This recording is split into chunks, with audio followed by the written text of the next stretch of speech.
आज हम एक बात को विशेष ध्यान देंगे, परमेश्वर की दया। एक्चुअली परमेश्वर दया ज़रूर करता है और हर समय हर परिस्थिति में, चाहे उसने अपने आप से भी कुछ विपत्ति को हम पर डाला या कोई प्रकार से हमारे ऊपर कोई क्लेश है, कोई प्रकार का दुख है, दर्द है, कुछ भी रहने दो, जैसे भी नेगेटिव सिचुएशंस हैं, हम उसके लिए तैयार नहीं किए गए, सृष्टि नहीं की गई है। हमारी सृष्टि जो हुई है परमेश्वर के साथ, शांति के साथ और परमेश्वर के हर एक भलाइयों को देखने के लिए सृष्टि किया गया है। लेकिन जब हम नेगेटिव देखते हैं हमारे लाइफ में, जब हम देखते हैं कि हमारे लाइफ में कुछ ना कुछ ऐसा गड़बड़ी है, बीमारी है, लड़ाई झगड़े है, परिवार टूटा है या कुछ भी ऐसा क्लेश है, कलह है, जो जिसको हम हैंडल नहीं कर पाते हैं और रोज़ के रोज़ उसके फोर्सेस बढ़ते हैं, उसके फोर्सेस हमें कैच करते हैं, उसके फोर्सेस हमें लोकेट करते हैं।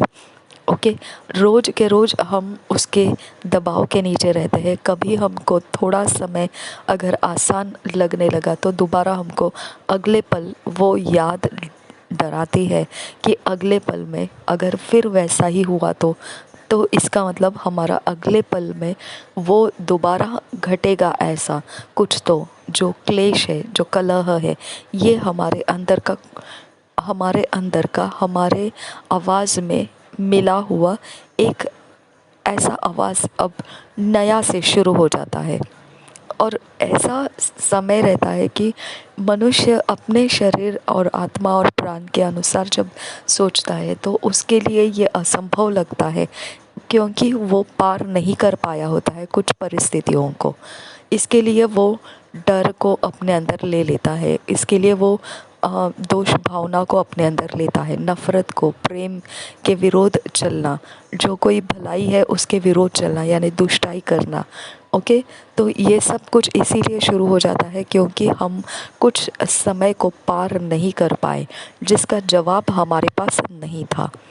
ओके, तो हम ऐसे समय में से होकर निकलने के वक्त में अगर हमने दोबारा ऐसा समय देखा, अगर दोबारा हमारे जीवन में ऐसा समय हमने देखा रिपीट होता हुआ, तो हमारी आशा भी टूटने लगती है। हमको लगता है कि बस अब हमारा कोई इलाज नहीं है, अब हमारा कोई आश्रय नहीं है, किसी के ऊपर हम टेक नहीं ले सकते, कोई हमको बचा नहीं सकता है, कोई हमको छुड़ा नहीं सकता है। ओके, हम अपने ही अंदर से हमारा फैसला कर लेते हैं कि अब दी एंड हो चुका है, अब हमको और कोई आगे बढ़ने का रास्ता दिखाई नहीं देता है। ओके, वो समय रहता है कि इंसान फिर सुइसाइड करने की सोचता है। वो समय रहता है कि फिर इंसान ऐसा कुछ सोचता है जो उसको नशा करना है, या फिर जो उसको वो कोई इलाज नहीं है उस बात से, उसका मन कोई तो कहीं तो ऐसा ढीला पड़ जाए कि वो उस बात का टेंशन ना आ जाए उसके ऊपर, तो वो अलग अलग रास्ते अपनाता है। ओके, और हर एक दुष्टता के पीछे, जैसा काइन के लिए जो दुष्टता था, उसने आबेल की हत्या की, लेकिन उसके पहले उसके सोच के अंदर क्या आया था। और परमेश्वर ने भी लिखा है, वचन में भी लिखा है, परमेश्वर कहता है उत्पत्ति के 6 अध्याय में कि मनुष्य के निरंतर कल्पनाओं में जो दुष्टाई थी, उसी बुरी विचारों के कारण ही मनुष्य पृथ्वी के ऊपर दूषित काम करने लगा, दुष्टता के काम चाल चलन चलने लगा। तो इसका मतलब हमारे लाइफ का अंदर का हर एक हिस्सा, हर एक हमारा स्वभाव, डरना या डाउट करना या नफ़रत करना या कुछ तो जो पार नहीं हो सकते, इसके विषय में दोष भावना महसूस करना, ये सब कुछ हमारा इसीलिए आता है क्योंकि हमने रिटेन करके रखा है, स्टोर करके रखा है हमारे इमेजिनेशन में, हमारे कल्पनाओं में हमने ऐसी बातों को संभाल के रखा है। ओके, ये बातें हमने संभाल के रखने की ज़रूरत इसके लिए रही क्योंकि हम इसको पार नहीं कर पाए। ठीक है, इसके लिए कभी कभी लोग बोलते हैं ना कि ऐसा ऐसा ज़ख्मी करो किसी को कि वो ज़िंदगी भर याद रखेगा। ठीक है। तो इसका मतलब क्या है, ज़ख्म जो होते हैं वो कभी भूल नहीं पाते हैं जब हम उसको पार नहीं किए होते हैं। जितने भी आपने अवसर ऐसे पार हो चुके हैं, आपको उसकी यादें नहीं रखनी पड़ती है, क्योंकि आपने सफलता पाई और वो आनंद आपकी चंगाई बन जाता है। आपका मेमोरी खाली हो जाता है, नया होने के लिए तैयार रहता है। लेकिन जब आप पार नहीं होते हैं तो आपके मेमोरी में वो बातें स्टोर हो जाती है और उसके ऊपर आप मेडिटेट करते हैं, आप उसको सोचते रहते हैं कि मैं ये पार नहीं कर पाई, मैं इसको पार नहीं हो पाई। ये ज़ख्म रहता है, ओके। और ये मेमोरी हमको लोड बन जाता है, बोझ बन जाता है, और इसको हम पार नहीं कर सकते हैं। ये हमारे फीलिंग्स, हमारे इमोशंस को भी हर्ट करता है, ओके। तो ये सारा मेमोरी के अंदर का ये कूड़ा इसीलिए रुका हुआ है, ये कचरा इसीलिए रुका हुआ है क्योंकि ये डिमांड करता है हमको पार होने की, ओके। ये हमारे ऊपर चुनौती लगाता है हम पार होने की, और हम पार हो नहीं रहे हैं। और ये अंदर से हमको आवाज़ लगा रहा होता है, तुझे ये पार करना है, और हम पार नहीं कर पा रहे हैं। अब हमारे पास वो पार करने वाला क्षमता हमारी सोचों में से उपजना चाहिए, ओके। हमारी सोच में आइडियाज़ आना चाहिए, हमारे सोच के अंदर कुछ तो ऐसा एक नॉलेज, इन्फॉर्मेशंस, कुछ तो हमारे सोच को मिलना चाहिए जो लेके फिर हम काम में लगाए तो हम इसको पार हो सकते हैं या नहीं, इसका अनुभव ले सकते हैं, ओके। उसको हम बोलते हैं कोशिशें करना, ठीक है। जब हम ऐसा कोशिश करते हैं और फिर भी पार नहीं हुए ऐसा मालूम पड़ता है तो हम फिर उस एरिया ऑफ लाइफ को छोड़ देते हैं अपनी हालात के ऊपर, ओके। क्योंकि उस एरिया ऑफ लाइफ का हमारे से तो नहीं हो पाया। लेकिन इसका मतलब ये नहीं है कि आपसे नहीं बन पाया, इसका मतलब उसके लिए कोई दुनिया के अंदर जवाब नहीं है, ऐसा हरगिज़ नहीं है, हरगिज़ नहीं है। क्योंकि मनुष्य, हम जो बुद्धि ज्ञान समझ लिए हुए चलते हैं, वो परमेश्वर ने रचना करके दिया है, हमको परमेश्वर ने सृष्टि किया है। और इसके कारण हमारी सृष्टि को हमने कहाँ तक क्या समझ सकते हैं और क्या पार कर सकते हैं, ये हम अपने अंदर से उपज कर लेकर आना है। क्योंकि हमको वो सब कुछ परमेश्वर ने दिया है, हम पार हो सकते हैं हर एक चीज़ के ऊपर, ओके। हमको प्रबल होना आता है, लेकिन ये प्रबल होने के लिए हमारे ज्ञान, समझ, बुद्धि में इन्फॉर्मेशंस नहीं है, उसकी जानकारियाँ नहीं है, ओके। अब जब आपको कोई कुछ चीज़ पकाना है, जैसे चावल पकाना है, तो आपको बड़ी मेहनत से उसको नहीं करना पड़ता है। आपको सिर्फ एक सोच की ज़रूरत है कि आज दोपहर के खाने में चावल पकाना है, एक सोच चाहिए, ओके। अगर आज के दिन में आपको चावल पकाने का सोच नहीं है तो आपको वो बड़ी मेहनत नहीं होती है आपके दिमाग पर कि चावल कैसे पकाए, चावल पकाना नहीं आता है, चावल कैसे पकाए, क्योंकि वो आपके लिए सहज हो चुका है। आप उसको बार बार पार हो चुके हैं और सफलताएं प्राप्त कर चुके हैं, ओके। तो वो आपके मेमोरी में रुकता नहीं है। लेकिन अगर वही कोई एक रेसिपी जो आपको नहीं बन पाई तो आप उसको मेमोरी में रिटेन कर लेते हैं। हर असफलता, हर फेलियर्स को, पार नहीं हुई बातों को मेमोरी पकड़ के रखता है, क्योंकि मेमोरी ये देखता है कि इसका काम ख़त्म नहीं हुआ है, ओके। इसको दी एंड आया नहीं है। जितने भी सफल हो चुकी बातें हैं वह द एंड हो चुकी बातें हैं, ओके। उसकी अब आगे ज़रूरत नहीं है, इसके लिए वो मेमोरी में रिटेन नहीं होता है। लेकिन मेमोरी में वो बातें रिटेन होती है, रिटेन यानी रुक जाती है, ठहरी रहती है, जो बातों का फैसला नहीं हुआ है, जो बातों के ऊपर अभी तक कोई प्रकार का काम नहीं हुआ है, जिसके विषय में अभी तक पूरा उसके लिए जो पार होने का क्षमता चाहिए वो लगाया नहीं गया है, ओके। एफर्ट्स, मेहनत लगाई नहीं गई है, तो वो डिमांड करता है हमसे, ओके। मेमोरी के अंदर बैठ के ये एक एरिया ऑफ लाइफ है जो हमको डिमांड करता है, और जब हम उस डिमांड के अनुसार कुछ सफल नहीं हो पा रहे हैं तो फिर हमारे अंदर वो एक दर्द बन बैठता है। ओके, इसको साफ हमने करना है, इसको हमने समझना है कि ये एक एरिया ऑफ लाइफ है जो मुझे चैलेंज कर रहा है। ओके, जो मुझे चिढ़ा रहा है। ओके, जो मेरी ओर देख के हंस रहा है कि तू पार नहीं हो पाई, तू पार नहीं हो सका, तूने ये काम अधूरा छोड़ दिया है, तेरे से ये बना नहीं है। ओके, तो वो एरिया ऑफ लाइफ हमारे लाइफ के अंदर एक हमारी जिम्मेदारी है कि हमने इस प्रकार के एरिया ऑफ लाइफ को डील करना है, सामना करना है। परमेश्वर की हम सृष्टि है, ये याद रखना है। हमारे लिए कुछ भी असंभव नहीं है, क्योंकि हम परमेश्वर के ज्ञान, बुद्धि, समझ से भरे हुए लोग हैं, और सब कुछ संभव करना हमारे लिए परमेश्वर ने विरासत में दे दी बात है। ओके, जब तक हम मसीह नहीं थे तब तक हम अज्ञान थे इस सच्चाई से।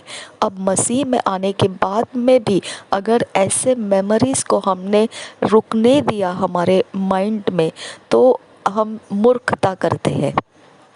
ओके, और मूर्खता का इलाज कुछ नहीं होता है। मेरी प्रजा ज्ञान के अभाव से नाश होती है, तो नाश हो जाते हैं हम।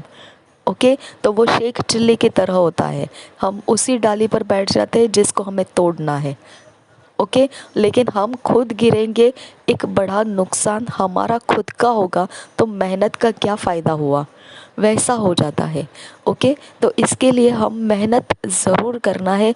हमने पार होने की कोशिश में हमारा ज्ञान, बुद्धि, समझ ज़रूर लगाना है, लेकिन हम उसी के ऊपर बैठ के अपने लाइफ को नेगेटिविटी में बदलते रहने के लिए नहीं देना है।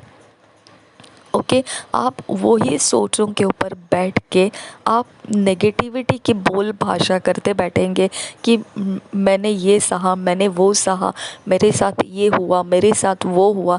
एक समय रहता है वो एक गवाही होने का कि परमेश्वर ने मुझे इस दुख से बाहर निकाला। वो सुलझाया नहीं, लेकिन उसका दर्द अभी आपको नहीं रहा। ओके, ये एक एरिया ऑफ लाइफ रहता है जहाँ आपको पहुँचना यानी आपको सामना करना है। ओके, अब जब आप ऐसे समयों का जो आपसे नहीं बन पाया, जो आप पार नहीं कर पाए, जो आपके मेमोरी में रुक गया है, ठहरा है, वो एरिया ऑफ लाइफ को जब आप सामना करते हैं तब आपको इतना ओपनली लगेगा कि वो एरिया ऑफ लाइफ एक टुकड़ा है और आप एक अलग टुकड़ा है। ओके, यानी फ्रेगमेंटेशन, यानी आपका पर्सनालिटी टुकड़ों में बट चुका है। एक आपका व्यक्ति कह रहा है कि तू पार नहीं हो पाया, दूसरा एक व्यक्ति उसको देख के सोच रहा है कि मैं इसके साथ क्या करूं अभी। समझ में आया? तो आप खुद अपने आप के अंदर बट चुके हैं, टुकड़े हो चुके हैं, फ्रेगमेंटेड हो चुके हैं। फ्रेगमेंटेड होने के बाद आप उस एरिया ऑफ लाइफ में वही बनते हैं शेख चिल्ली के समान। आप खुद अपने जीवन को नीचे गिराते हुए ख़त्म करने के लिए चल रहे हैं। ओके, आपको ये फ्रेगमेंटेड लाइफ से पहला सामना करने का सबसे पहला स्टेप ये है कि ये टूटे हुएपन से आपको बाहर निकलना है। ये कैसे निकलेंगे आप? आपको सच्चाई को एक्सेप्ट करना है।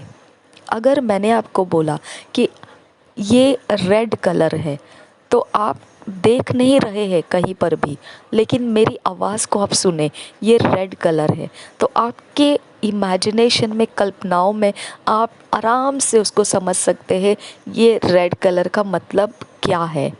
ओके, रेड कलर का मतलब है कि इस कलर को रेड कहा जाता है।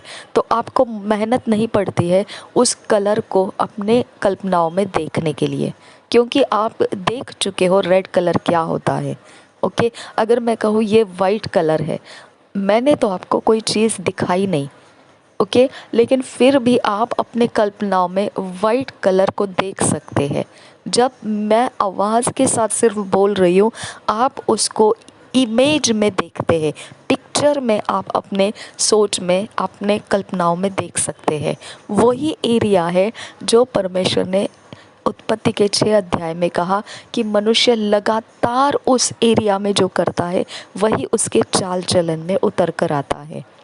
ओके, एक जो मैंने कमेंट में देखा, एक लंबा सा स्टोरी लिख दिया है, मेरे साथ ये हुआ, मेरे साथ वो हुआ। तो ये क्या था? ये सब आपके मेमोरी के अंदर आपने देख देख के आपके शब्दों को वो रूप आ गया है आपको इतना बड़ा स्टोरी लिखने का। ओके, मेरे लाइफ में क्या हुआ, मेरे लाइफ में कहाँ ज़ख्म है, मुझे कहाँ पीड़ा हो रही है, मैं किस प्रकार से उस बात को लिए हुए चल रही हूँ। ओके, तो ये आप अपने अंदर से लगातार आपको दिख रहा है। ओके, वो बंद नहीं हो रहा है, लगातार आप उसको पकड़ के रखे हैं। ओके, उस बात को आप जाने नहीं दे रहे हैं। उस बात का आपको इतना ज़्यादा मायने में आपका स्पेस आपने दे दिया है कि वो आपको अगर नहीं सुलझा तो ज़िंदगी ख़त्म है आपकी, इतना उसको इम्पोर्टेंस आपने दे के रखा है। ओके, ये शेख चिल्ली जैसा बर्ताव रहता है, आपको ज़िंदगी ख़त्म कर देगा ऐसे विषय आप अपने अंदर नहीं रखना है। ऐसे विषय के साथ आपको सामना करते समय आपने अलग आप खड़े हैं और वो विषय अलग खड़ा है। आप उसको बोलना है, मसीह यीशु के द्वारा मैं संपूर्ण हूँ। जैसा मैंने आपको कहा, अगर मैं कहूँ ये वाइट कलर है तो आप के सोच में उसका पिक्चर वाइट कलर दिखना बहुत आसान है, क्योंकि आप ज़िंदगी भर वाइट कलर को कहीं ना कहीं देखते देखते आए हैं। तो आपको इतना आवाज़ के साथ इमिडिएटली आप कनेक्ट हो जाते हैं अपनी कल्पना में देखने के लिए, इसको वाइट कहा जाता है। ओके, तो आपको ये ध्यान रखना है, जब हम बोलते हैं हम मसीह के समानता में है, हम पूर्ण है, हम संपूर्णता में है, तो इमीडिएटली आपके कल्पना में उस रूप को ले लेना चाहिए जो आप बोलते हैं। ओके, और आप जब बोल रहे उस रूप को ले लिया तो आपका वही सामना हो गया आपके टूटेपन से। ओके, अब ये युद्ध है, आपको उस टूटेपन के साथ सामना करना ही करना है। आपको यीशु मसीह के वचन को लेके बोलना है, और जैसे ही आप उसको बोलते हैं तो आपको इतना समय उसके ऊपर लगाना है कि वो एक पिक्चर बन जाएगा, आपके कल्पना में आप उसको देख पाएंगे। ओके, अब आपने जो स्टोरी लिखा कि मैं ऐसा है, मैं ऐसे हुआ, मेरे साथ ये हुआ, मेरे साथ ऐसा हुआ, मैं ये दुख कष्ट में हूँ, मेरे अंदर ये हो गया, मेरे अंदर वो हो गया, ये सारा जो आपने लिखा है, ओके, अगर इसके ऑपोजिट साइड में आपको मिल गया कि मैंने ये प्रॉब्लम सॉल्व कर दिया, मेरे साथ ये हो चुका था और मैं इसके पार हो चुकी, तो आप सोचो आपके इमोशंस कितने फ्री होने लगते हैं, आपके फीलिंग्स कितने फ्री होने लगते हैं। लेकिन फिर एक शॉट आपके दिमाग को बैठता है कि सच में तो हुआ नहीं है। ओके, ये सच में तो हुआ नहीं है, ये आपका और एक टूटा हुआ, आपके माइंड का एक टूटा हुआ भाग आपको फाइट करता है। ओके, दुख दर्द का मेमोरी एक भाग है। फिर आपको ये विश्वास दिलाना कि ये तो अभी तक ऐसा तो हुआ नहीं है कि मैं इसमें से बाहर निकली, ये एक और एक भाग टूटा हुआ। ओके, तो आपका टूटा हुआ पन आपको संभलने नहीं देता है। ओके, आपका टूटा हुआ पन आपको फाइट करता है बीमार अवस्था से बाहर नहीं आने का। समझ में आया? इसकी वजह से आपको टूटा हुआ सब जो है आपका, वो आपका बोझ है। ओके, वो आपको कहीं नहीं लेकर जाएगा, वो आपका मूर्खता है, अज्ञानता है। ओके, अगर आप मूर्खता और अज्ञानता में ही बैठ कर रहना चाहते हैं तो नाश निश्चित है, निश्चित है, निश्चित है। आप कोई जगह में कहीं पर भी कुछ भी करो, अगर ये टूटापन को गले लगाकर आप उसकी सुनते बैठते हैं, उसी को आप देखते बैठते हैं, तो आप शेख चिल्ली के समान है। आपको जिस डाली को तोड़ना है उसके ऊपर आप खुद बैठ के उसको तोड़ रहे हैं। ओके, आप उसकी ही सोचते हैं, उस वो पार नहीं हो सकता है, असंभव है, वही बातों को सोचते हैं। आपको कोई सहायता नहीं करने आता है, वही बातें आप सोचते हैं। वही बातों को आपके रंग में, आपके इमेजिनेशन, कल्पनाओं में आप बार बार उसको चबाते रहते हैं, तो उसका जूस आपको पॉइजनस है। ओके, उसका रस जो आपके इमोशंस में से निकलता है वो आपको ख़त्म करने वाला पॉइजनस रस निकलता है। ओके, इसकी वजह से आपको ध्यान रखना है, आप परमेश्वर के संतान हो। आपको वचन के अलावा इन चीज़ों से फाइट करने वाला हथियार और दुनिया भर जाओ, हर पास्टर, हर लीडर्स के पास जाओ, हर एक जो भी बड़े बड़े दास है, अभिषिक्त दास है, उनके पास जाओ, तो भी आपको इसके अलावा दूसरा जवाब नहीं मिलेगा। ओके, अब आपको मैं बताती हूँ क्या फ़ायदा होता है जब आप, जैसे ANM ministry, prophet Bajinder Singh ji की मिनिस्ट्री, जब आप ऐसे मिनिस्ट्रीज़ के अंदर जाते हैं, उनके ले हैंड कराते, क्या होता है, यहाँ पर परमेश्वर का आत्मा हमारे अंदर आ जाता है। वो आत्मा जिसके विषय में परमेश्वर ने कहा है कि वो सामर्थ होकर आएगा। ओके, वो चंगाई होकर आएगा, वो जवाब बनकर आएगा। तो आपको समझ में आना चाहिए, परमेश्वर का आत्मा अगर हमारे अंदर चंगाई को ला रहा है, हम अगर ले हैंड करेंगे तो हमारे अंदर कुछ चेंजेस हो सकता है। अगर हम ANM मिनिस्ट्री के ले हैंड को लेंगे या प्रॉफिट बजिंदर सिंह जी के ले हैंड को लेंगे तो हमारे में कुछ तो चेंजेस आएगा। अगर ये हमको मालूम है तो हमने इस बात को देखना है। ओके, और जब आप इस बात को समझ सकते हैं कि अगर वो ले हैंड मुझ पर हुआ तो मेरा छुटकारा हो सकता है, तो आपको दिमाग में आना चाहिए, अगर मैं कहूँ ये वाइट कलर है तो वाइट मतलब क्या है, आपकी कल्पना में वो चेंज, वो रूप आ जाता है। वैसा ही ले हैंड करने से क्या हो सकता है, आपके कल्पना में उसको इमीडिएटली पिक्चर बन जाना चाहिए कि आपने छुटकारा पा लिया। ओके, ये स्रोत है जिसको बोलते टैप करना। ओके, जिसको बोलते उस स्रोत से कनेक्ट हो जाना। ओके, हम जैसे ही हमारे कल्पनाओं में देखते हैं वैसा ही हम अपने रूप रंग में, वैसा ही चाल चलन में, वही इंसान होकर हम इस पृथ्वी पर हैं। ओके, तो इतना आसान रास्ता है आपको अभिषेक के साथ कनेक्ट होने का। ठीक है, अब जब आप इस प्रकार से करना शुरू करेंगे, आपको नेक्स्ट मोमेंट पता चलेगा कि आप वो हो जो परमेश्वर का वचन कहता है, ना कि वो जो आपके अंदर के टुकड़े टुकड़े कहते हैं। ओके, आप ये अभ्यास अभी शुरू कर दो और उसके बाद मैं आपसे बात करूँगी। प्रभु यीशु हम सब के साथ बना रहे। आमीन, आमीन, आमीन।